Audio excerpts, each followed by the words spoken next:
What's up, fellow lords of gaming? Welcome back to another episode of Marvel Future Fight. So today we're gonna jump in with our man, I Am Groot.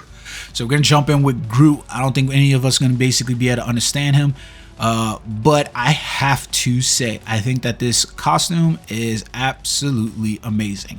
The details on the bark for Groot's look is very good. The detailed look on his face is absolutely amazing, especially with the inset eyes. Like when he's on the main screen, I essentially feel like the character's staring at my soul, and I think that's kind of creepy, but I think it's kind of cool at the same time. It's a lot better look than Gamora's, in my opinion, for the update. I think it's a really cool looking uniform, especially how they made his body anamorphically correct in terms of like putting some of the things inlaid with, like, you know, his butt pieces and his muscles and stuff like that with little plates of bark around him.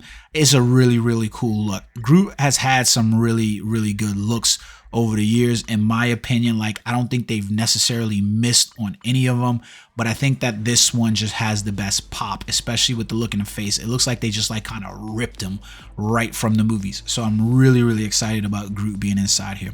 Now let's talk about Groot's uniform options, because I think that's the best one, or that's the best place to start rather. So let's take a look at his uniform options overall. So level up, first option, what do we get? So uniform upgrade, we get Marvel Studios Eternals Kingo. This is a free-to-play option for you. Not meta in any shape, form, or way. I've had this conversation in previous videos, so I don't want to revisit it. I don't judge costumes based on whether or not they situate currently in the meta, so much as I judge the uniforms based on whether or not that's the favorite character. Because I like to say all the time that if a player is coming to this game, they want to play the game with characters that they like. So if a player comes into the game and they like Kingo, this is the best uniform for Kingo. This is the Marvel Studios Eternals one. So can I say it's a bad uniform on that scale? No, I can't, because I don't want to dissuade a player from playing with the character that they like. That's the truth of the matter. But sometimes the meta isn't so important, right? So that's Groot. Let's see. Second uniform option. What we got for you, Grooty? What we got? Let's see. All right, so next options is Hyperion, Into the Phoenix. Okay, so this is a really interesting uniform option because let's take a look at this real quick. Hyperion is not a free-to-play character. He's a premium character. So it's kind of weird to have this uniform inside of here because it makes the character really expensive. Yeah, it makes the character really expensive. Like, I'm pretty sure that he's a not a free-to-play option, and pretty positive that he's a Ultimates character. So I don't think that he's free to play. I might be wrong. I don't know why I would have him completely leveled up. We'll see. Let's see. How could I find that out? But anyway, so I don't know about that uniform option. It is the best uniform option for Hyperion either way. So that's a good uniform option there because it's his latest. So the next one we can see is Maya Lopez, Marvel Studios Hawkeye. Now I have very terrible feelings about this uniform. Not because, like, I really enjoyed the Maya Lopez character. I'm looking forward to the Echo series when they come out with it. But I thought this uniform was just so fire.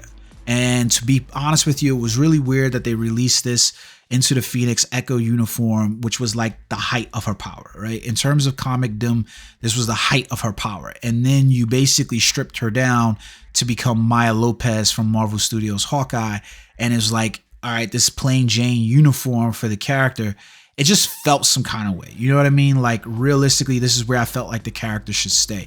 And she's another perfect example of why we should have a transmog system in the game, because this is the uniform that I think most people would rather have equipped to the character. I think it's really good looking. I think that it's like eye-catching. I think it's appealing. I think this would be the uniform that I would want to have, but understanding, never mind. All right, so what's the next uniform option inside here? Max that out. Oh, oops, I guess I forgot to upgrade it and all that talk. Alrighty, let's go back inside here. Let's see what this one is now. Oh, that's funny. So I don't even own this uniform. That's the funny part about this. So as Marvel Studios Avengers in-game uniform, right? I don't even own this uniform, and this is the problem with some of the updates with those, right? Because you still have the Nebula uniform that I did purchase, right? So it's there. I don't even have this uniform completely leveled out. Like I don't know, like Nebula is just like Nebula, you know what I mean? It wasn't like they've done much with her. They didn't even do much with her for this update. We basically, you know, she's got her potential transcendence or whatever, but it is. So I think, you know, with the option that it is there for now, I'll go ahead and purchase this uniform. We'll make it do what it do, right? I can still use Nebula as one of the characters inside the game. I'm not gonna level you up, Nebula. I'm joking around with that, right? So it's kind of weird because, yeah, this is gonna be the best uniform for Nebula, so it's not a bad uniform option overall. It's also a synergy uniform, so like if you are hyped up on Nebula, you know, then you can do this. Now, I would have preferred to see maybe like a team suit for Nebula or something like that. I think it would have been better, but we don't have that. So that's Gamora. So I'll purchase the uniform and I'll end up leveling her up inside of here. I don't want to literally level her up, but like she's also a free-to-play option inside the game, so it's not bad. It's going to be something that you want to do regardless. So I don't think this is necessarily a bad uniform for Groot to have. It's a little weird because it's Nebula, and Nebula didn't get any upgrade for this, at least as far as we know. We don't know if maybe there's a part 3 coming for the update, but Nebula didn't get any love inside of here. So let's see. So Groot's final upgrade option is Marvel Studios She-Hulk Attorney at Law.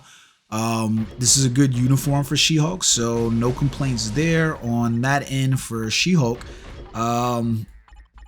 Yeah, his uniform options aren't bad. So out of the uniform options, we get one free the same way that we basically get with Gamora.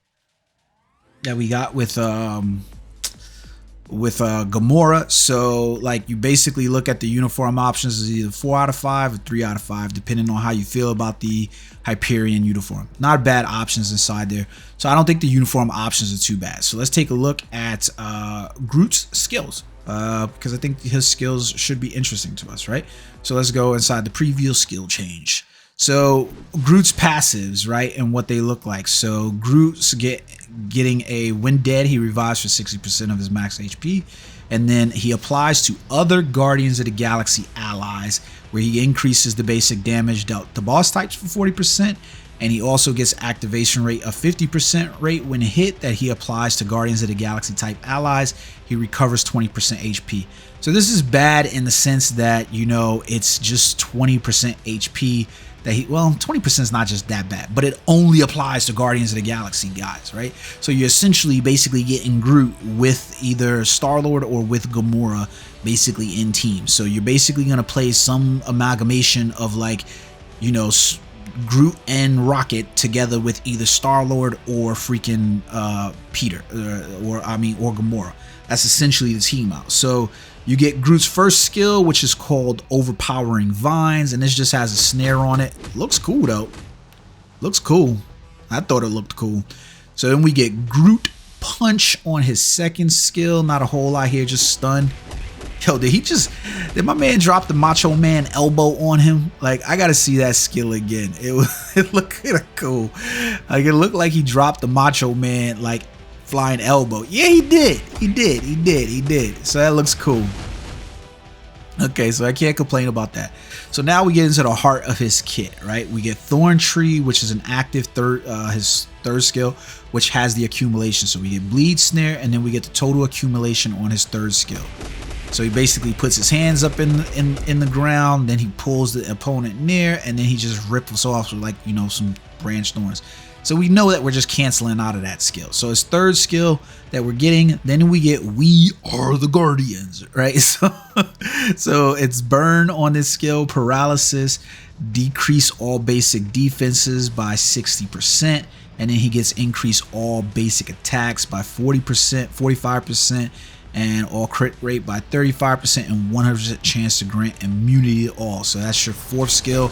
It looks absolutely amazing. Like, that skill is just stunning. Star-Lord shows up, and you basically get the free-for-all, like the windmill spin with the guns and everything like that, which we all knew was probably coming from the trailer because you saw the guns inside his hand, so it looked absolutely cool. So we got 3, 4, and then we're probably going into 5 because this has stun, fear, snare, and then he has a recovery, and then he increases basic damage by 100% for 1 attack.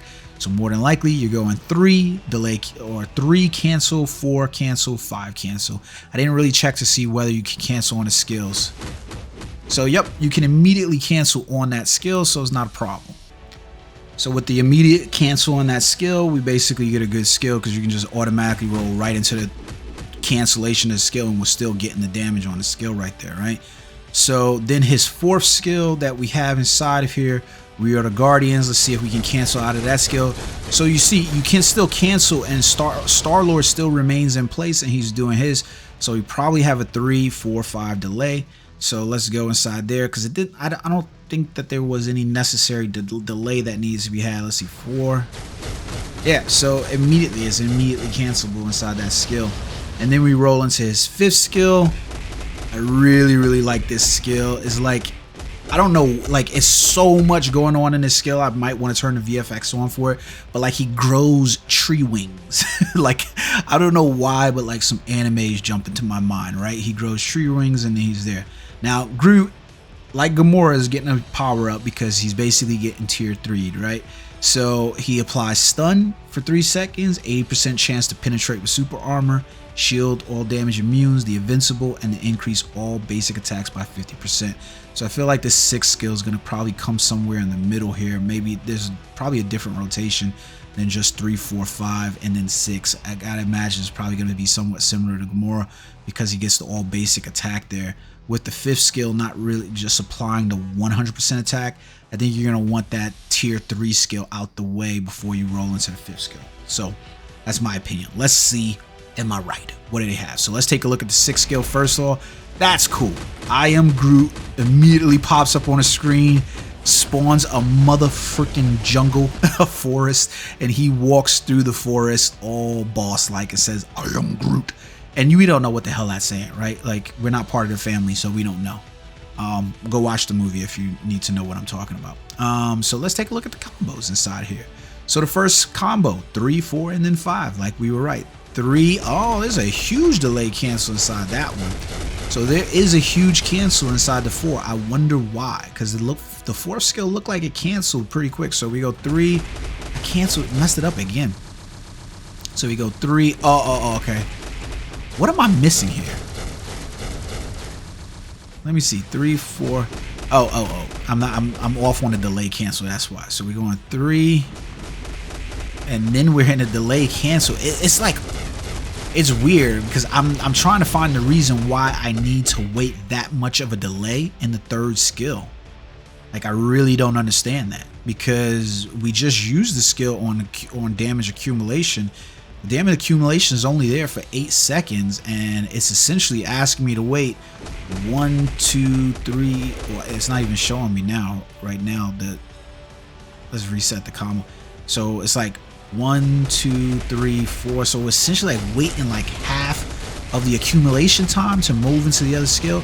Let me cancel this real quick because that doesn't make sense to me. Like I'm a little thrown off by that because it looked like I was able to cancel the skill right away.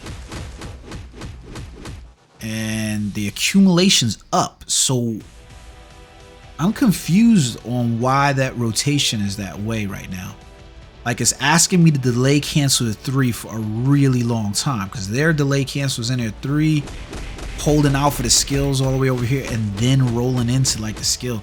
That's a really weird. It doesn't look like you need to do that because I'm basically into 3 and then into 1, and the accumulation's up already. So all I want from the 3rd skill is the accumulation. I don't care about the bleed. I don't care about the snare. And there doesn't appear to be that much in terms of the damage on this skill. Like, what do we get in total here? 28 hits? Like, I don't know that this is necessary to wait this long of a time inside there, but they're like 3, 1, 2, 3 seconds delay cancel, and then you roll into the 5th skill. It's kind of weird. I don't know that that's right, to be honest with you. I don't know that I don't know that that's right. I don't know that that's needed. like to wait that long. I want the accumulation up as long as possible. So then we get his 6 skills. So I guess maybe this is the reason why they want the accumulation to play out, is that you're going to play the accumulation out going into 6 and then 3, 4, and 5. So it's probably more of the build off there, but like, I don't know about this one. Like, so we get the increase all basic attacks. We go 6, we go 3, we delay cancel, and we go 4, and then we go 5. So like, the garden is up, right? Like, it was weird because like the garden is up, but like as quick as we're canceling it into the 3, like everything's still happening, but it's like, I don't know, something about this combo feels weird. Like, I almost feel like the combo would be better the way we did it with Gamora, right? Like, where it was like she went 3, 4, 6, and then into 5. You know what I mean? Like, something about that feels better to me. But maybe I'm wrong. So let's see. We get 120 hits on that one. Let's reset the combo, go the way that they want me to go. 6, delay into 3. Oops, I messed it up. And then 4, and then into 5. Right? So I got to redo it because I messed up on that one. I'm not getting any more hits, so like it's kind of weird. So 6, 3, 1, 2, 3, 4, and then 5. Let's see if I get more hits. About the same. So like, this feels weird to me because like I don't really like the delay cancel over here with the 3 and then to the 4. So that feels a little bit off for some reason. I think I would rather just go with almost like the same rotation that I went with Gamora, where we just go 3, 4, 6, and then into 5. Like the 6 with the 6th skill that he has with the invincibility and the increase all basic attack feels more appropriate to get that off on the 6 and then roll into the 5 where I'm getting the 100% for the attack. I get that's why they want me to end on the 5th skill. I get that, but I don't understand why I'm delaying the rotation so long. Like 3, 4, 6, and then 5 feels better. I don't know. I have to play around with it and see what's up there. But I personally, I think the 3, 4, 6, 5 feels a lot better in terms of that. So the big thing with Groot is that he's basically a passive heal character for the Guardians of the Galaxy with the passives that they've given him. And then when you look at where Groot sit, he's a combat type character, right? And so when he's tier 3. So when you compare him to the remainders of the combat class characters that are going to be in the game that's available to you, you know, are you going to play him in PvP, PvE over these? Are you going to play him over, you know, the likes of Venom, Namor, or Captain America? I doubt that. I strongly doubt it. Like, I do strongly doubt it. I think he has his place in the tier 3, you know, vicinity and scene. And plus, like I said, I think that what you're realistically going to be looking at is using Rocket and Groot together on a team, and then hot swapping between whether you want to use Peter or whether you want to use Gamora. That's essentially what I think that you're looking at like. Nothing wrong with Mantis at all. I just don't feel like what she provides to the team is necessarily anything great with the decrease all basic supervillain super factions damage down. Her leadership's nothing home to write about, and the recovery is just applying to herself. So I don't think there's a lot there from Mantis other than her being a Shadowland character. So I think Groot with his passives, you know, his passive for himself, where he increased, well, I didn't even realize that you won't use man, I forgot that he was increased energy attack. I thought it was all attack. So you won't even use Groot, you won't even use Rocket for freaking you won't even use Rocket for Star-Lord. Damn, it's weird, man. It's weird how they did that, because basically Rocket and Peter will go together, and then you probably end up with Groot and Gamora, and then hot swap Mantis in between them. It made this really, really weird, but that's my first impressions. Let me dig into it a little bit more and see what's going on, and then I'll probably give you guys an update video. Let me know in the comment section what you think. Until next time, peace.